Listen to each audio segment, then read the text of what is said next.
மொத்தத்தில் அதிமுக ஒருங்கிணைப்பு என்ற பெயரில் நீண்ட காலமாக நீடிக்கும் இந்த மௌன அரசியல் சசிகலாவின் எதிர்காலத்தை மேலும் சிக்கலாக்குகிறதா என்ற கேள்வியே தற்போது அரசியல் வட்டாரங்களில் அதிகமாக எழுந்துள்ளது. அதிமுக ஒருங்கிணைப்பு குறித்து தொடர்ச்சியாக பேசிக் கொண்டிருக்கிறேன் என்று சசிகலா திரும்ப திரும்ப கூறி வந்தாலும் யாருடன் பேசுகிறேன், என்ன பேசுகிறேன் என்பதை கடைசி வரை ரகசியமாகவே வைத்திருக்கிறார். இந்த சஸ்பென்ஸ் அரசியல்தான் ஒரு காலத்தில் அவரை நம்பி நின்றிருந்த ஒரு சிலரை இப்போது தங்களுக்கான புதிய பாதைகளை தேட வைக்க தொடங்கியுள்ளதாக அரசியல் வட்டாரங்களில் பேசப்படுகிறது.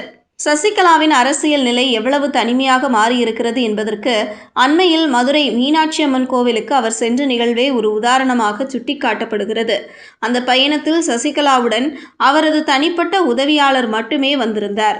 வழக்கமாக உடனிருப்பவர்கள் எங்கே என்ற கேள்விக்கு சின்னம்மாவே யாரும் வரவேண்டாம் என்று சொல்லிவிட்டார் என்ற பதிலே அளிக்கப்பட்டது.